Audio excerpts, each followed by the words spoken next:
One of country music's living legends, Garth Brooks, made waves when he performed Amazing Grace at Joe Biden's inauguration ceremony on January 20th. After he performed the classic hymn, he shook hands and embraced the president, vice president, and all the former presidents and first ladies in attendance. While he no doubt did so with good intentions, his actions were met with intense criticism for various reasons. Some thought it was an endearing moment that embraced the idea of unity that's so lacking in our world. Others saw the move as being particularly risky and in bad taste, especially since he wasn't wearing a face mask. During a time when people can't even hug their loved ones, it was especially bothersome for some viewers to see a celebrity blatantly disregarding social distancing recommendations in the company of current and former world leaders. Brooks' staff comes to his defense. His people issued a statement after the event attesting to the fact that Brooks had tested negative for COVID-19 for 3 days in a row leading up to the inauguration. But even so, many argue he was setting a bad example for others during the pandemic. It's impossible to please everyone, though. No one can spend their entire lives walking on eggshells. Brooks has previously performed at every inauguration, except for Trump's, since Jimmy Carter. Fan reactions to Garth Brooks' presidential hugs were mixed. One tweeted support for the country star, saying, "This was the energy I'm taking into this new era," while another wrote, "Can Garth Brooks please stop hugging everyone without a mask?" But it wasn't just his lack of mask wearing that some took offense to. We'll touch on those other reasons for a minute, but if you're enjoying this so far, give it a like and subscribe to our channel. Click the bell icon to stay updated of all our latest videos. One of country's finest. Garth Brooks has some serious credentials under his belt. He's actually the only musical artist in history to release 9 albums that have all achieved certified diamond in the US. He beat out the prior record holders, the Beatles, who had previously accomplished the feat for 6 of their records. In total, Brooks has released 23 albums, 13 of which were studio albums, 2 are live releases, 3 are compilations, 3 are Christmas albums, and 4 are box sets. Additionally, he's put out 77 singles since 1989. His music has been celebrated by fans and critics alike. He's won 2 Grammys, 17 American Music Awards, the RIAA Award for Best-Selling Solo Artist of the Century. As of 2020, Garth Brooks has sold more than 156 million records in the US alone. He dropped his most recent album, Fun, in November of 2020. It peaked at number 42 on Billboard's Top 200 US charts and number 7 on the country charts. At 58, he's showing no signs of slowing down. There are very few honors that compare to having the opportunity to perform at a presidential inauguration. Brooks made it clear his choice to attend the event wasn't a political move. Rather, he has referred to his performance as an opportunity to serve and as a statement of unity. Inauguration Day.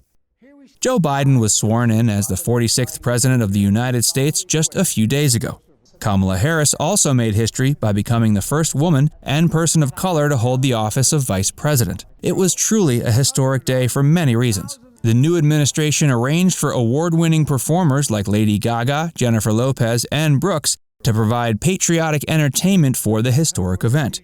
Lady Gaga performed the national anthem, Lopez sang This Land Is Your Land, and Garth Brooks belted out Amazing Grace. All 3 performances were deeply moving, but not everyone had positive things to say. Before Brooks even stepped out on stage, he was already subject to memes, ridicule, and criticism. Conservative members of the country musician's fan base called for a boycott. Some people accused Brooks of betraying his roots, while others warmly embraced his contribution to the inauguration despite the fact he's a Republican. Brooks chose to play the event to help bring unity to the country. He figured that attending the ceremony might be the gesture needed to encourage others to set aside their polarized worldviews. He made it clear the performance wasn't a political statement. There are many in this country who still falsely believe the election was stolen and that Joe Biden only won by some means of fraud. For those people, Brooks' performance was an act of submission to a fraudulent group of corrupt people. But for people who hold these erroneous views, very little will ever change their minds. Brooks has always carried a message of unity. Many Twitter users came to Brooks' defense for his performance at the inauguration. They were quick to point out that back in the 90s, at the height of the AIDS epidemic, he put out a song called We Shall Be Free. The lyrics of that song celebrate the fact that anyone is free to love whomever they choose. It's a pretty clear pro-LGBT message. Brooks also expressed his support for gay rights when he did an interview with the now-defunct George magazine in 2001. He made his position on the matter clear when he said, "If you're in love, you've got to follow your heart and trust that God will tell us why we sometimes fall in love with people of the same sex." That wasn't the only time Garth has taken a pro-LGBT stance either. In 2000, he appeared at the Equality Rocks benefit concert to raise awareness for gay rights. While there, he sang a duet with openly gay musician George Michael. He's a Republican who believes in unity. When Esquire asked him why he decided to accept the invite to perform at the inauguration, Brooks quipped he might just be the only Republican to show up. But that wasn't the only reason. He explained it was an opportunity to reach across the aisle and show love to one another, despite the fact that we're living in a polarized world. "I want the divided times to be behind us," Brooks shared. After his performance, Brooks went around and shook hands and hugged former Vice President Mike Pence, Vice President Kamala Harris, former President Barack Obama, former President Bill Clinton, and Secretary Hillary Clinton. He actually almost forgot to embrace former President George W. Bush and his wife Laura. Whoops. People poked fun at his entrance and wardrobe. Brooks showed up to the inauguration wearing a cowboy hat, boots, blue jeans, and a black button-up shirt.